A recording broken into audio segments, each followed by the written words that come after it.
Okay, so the next one here, why do we forget who we really are in the first place? Is it part of a plan, and whose plan, if so?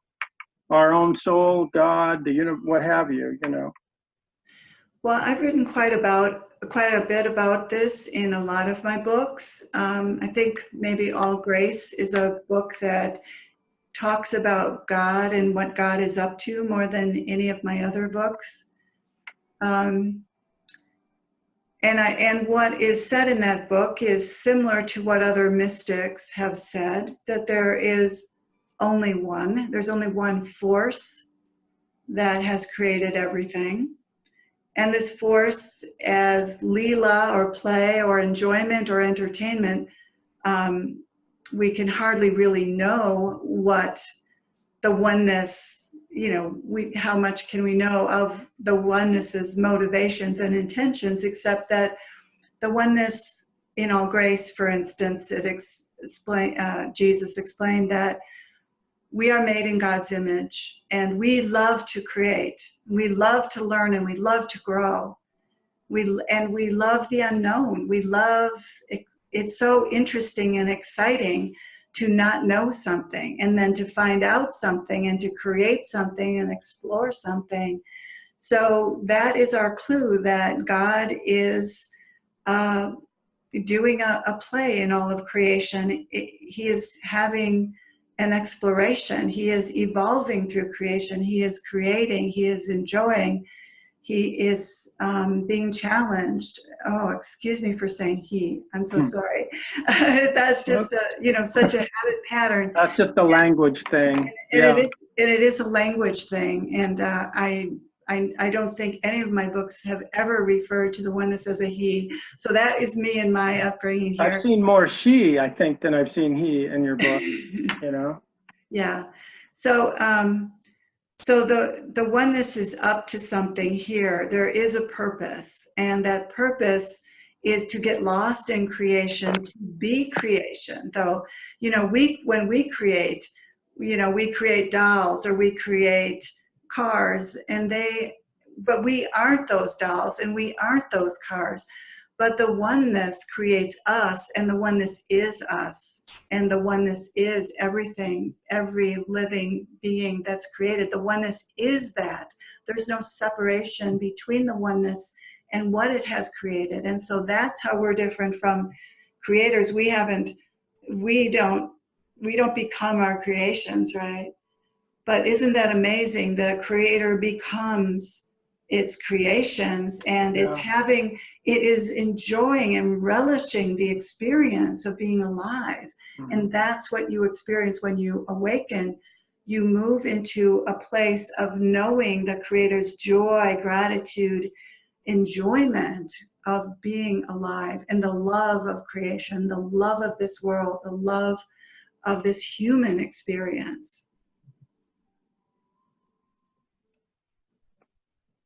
When we're born, do we know our true selves and then lose it? Well, I think that when we're born, there's a certain closeness to God that we have that we don't have later after the ego has developed. So, but even after awakening? Well, that's what I'm going to get to, because before we're born, you could say there is this freshness, this presence, this... You see it in a baby. Yes, this lack... right in there. Yeah, this lack of self-reference, this because there is no ego, there's no sense of self. The baby is the mother in a sense. The baby, it just is. And that's the baby's experience until the ego develops.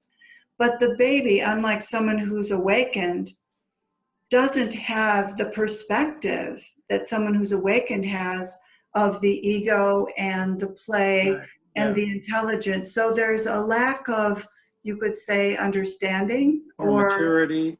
Yeah, of maturity.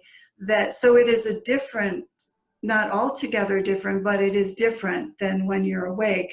Because after you've awakened, you've developed an ego, and then you've awakened out of that ego. And that is, so then, you have the the capacity to use your intelligence and your discrimination and everything that you've learned from life, whereas a baby is like a tabula rasa. It has certain conditioning from past lives probably, but it doesn't have information yet, right? Right. It doesn't know what language is or anything. But the language, so then the baby develops an ego and it learns language. Language creates the illusion. The ego and language create the illusion. And, language creates the sense of being a separate person. What's your name? Yeah. What's your name? You, I me, am this. Yeah. them. Yes. So this is another question. What is our true nature as a human being in human form without conditioning? Well, our true nature would be the nature of God, which is love, peace. We have all of these words for the wordless, for the same thing, the same experience. When you awaken into a place that the mind can't go. So we don't have language for it, but we express it as love, peace, gratitude, serenity. We have certain words for this alignment with our true nature, for what our true nature feels like, what it is experienced as. It's a beautiful, uplifting, relaxed, yes, yummy feeling. It's just an experience of wonder and awe, and that is our true nature, and that's what we wake up to realize we actually are and have been all along. It's just that it's not an entity, it's not a thing, it's not a being, it's an experiencing.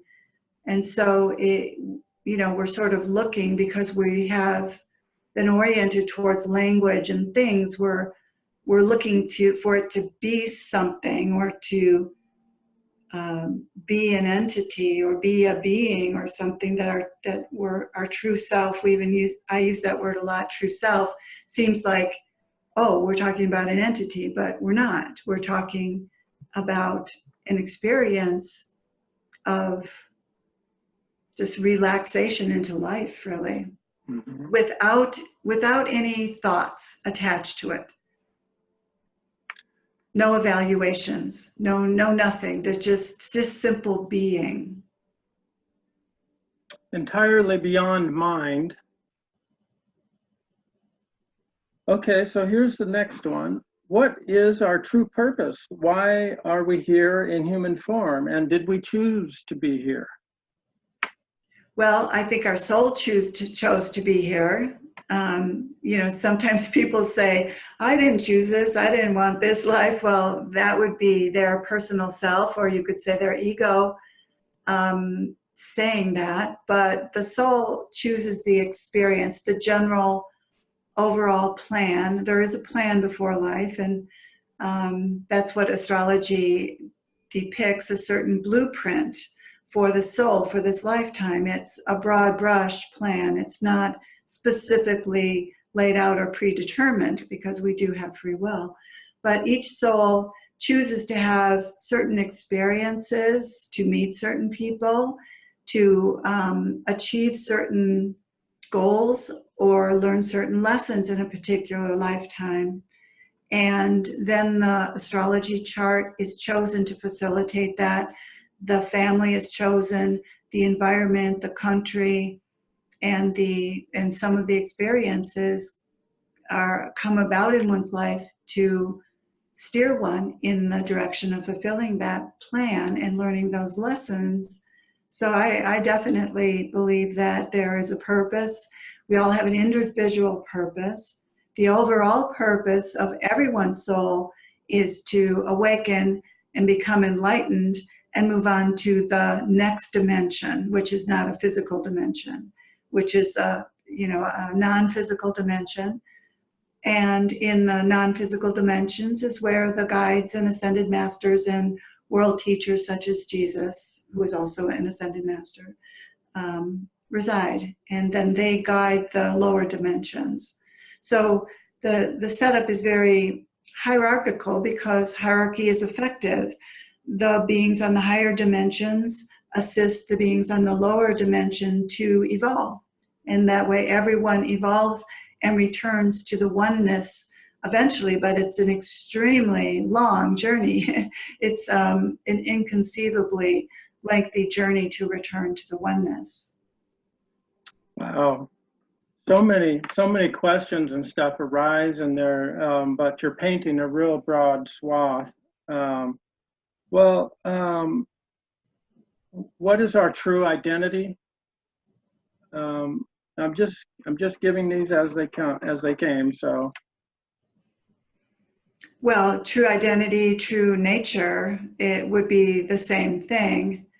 Um, and, you know, there's always going to be some conditioning. So I think it's important to realize, and Jesus talked about this a lot in my book, In the World But Not of It, that human beings will always still have some degree of ego, and they will still have certain imperfections, conditioning that has still lingered that causes them to respond maybe harshly at times or impatiently at times, or you know, the respond according to their psychological programming. I'm not sure that anybody ever gets fully healed. You know, nobody is perfect, and we shouldn't expect people to be perfect. What Jesus says is that it is a perfect imperfection, and that we aren't intended to be perfect as human beings. We're only intended to evolve towards love and and evolve away from being dominated by our egos. And so there's so much compassion that I receive from those realms, and that I'm really happy to share with others. And I think that's what gives me the most satisfaction, is that through my writing, I hope I'm able to, and now through my audiobooks too, I hope I'm able to share the experience of relationship I have with Jesus that other people can benefit from too, because it's a very powerful experience to have a relationship with an unconditionally loving being who is completely compassionate, wise, supportive, so solid. It's, you know, it's just very wonderful. And I hope that that does come through in my writing. I think it does. I'm Yeah, one. You have one vote right here. yeah, thanks. Definitely. Yeah, well, the voice that is in my books and in my channeled audiobooks is definitely not my voice. You know, there, I think it is pretty clear to people that there's a certain quality about it that is just not what my personality is like. Well, I love the message. It rings so true. It's just impregnated with truth. So, yeah, I mean, I had a lot of difficulty with my own conditioning and programming from my childhood Sunday school programming and stuff before I picked up your book. And I finally decided, I think I'll recognize a positive, good message, and I'll just trust that if it's there. And if it's not, it's not. So with that, I tentatively opened the book, half expecting, I don't know what to come out or whatever. And it's been a love relationship ever since, a deepening. All right. Well, the next one is why do we keep reincarnating, and what is our ultimate goal by doing this? Well, like I said, Earth is a school, and it takes most people, most souls, thousands of lifetimes to evolve enough to graduate from this school. So the very youngest of souls are the most fearful and detached from love human beings on the planet. And there are not actually that many what we call infant souls on earth. And most of them are in more primitive societies, perhaps, or rural areas, or places where they are more protected. They tend to incarnate in places where they can have a more simple life, because that's where they can be nurtured and that's where they can learn their lessons best. So we often don't really run into them, certainly not in the big cities. So as a soul evolves and matures, it develops certain talents, and it develops a greater capacity to love. And so, like, for instance, this is a young soul country. We're not a baby soul or infant soul country, but we're a young soul country. And the way young souls operate is me, myself, and I, very ego-oriented, very materialistic, oriented towards appearances and how we look, the superficiality. So you see that really strongly in our society. You know, so many people are geared to getting things and looking good and getting power. This is the young soul mentality. The mature soul, which is the next stage, is more oriented towards understanding their psychology and developing their intellect and further developing any talents that were developed earlier, and becoming more sensitive to others and more wise and more, you could say, they would be, tend towards more liberal kinds of political views, as would old souls. The younger souls tend to be very conservative, reactionary, tribal, concerned about their safety, fear-driven, and that kind of thing. Old souls, many of them want to live simple lives. They are interested in spirituality. They want to go home. And E.T. go home. I always felt like I was like one of those, like, E.T. go home. Where's my home? Phone home. Yeah, phone home. This is Planet of the Apes. Get me away. But it's all good. It's all good. We are all learning from each other. You see, it really makes for grist for our mill, doesn't it? When we get thrown together with beings, souls of all different levels, we all learn. So everyone's our teacher. Everyone is learning. Everyone is growing. And so you begin to get the rewards, though, of all of it in the later lifetimes, for sure, when you begin to taste the joy of being alive.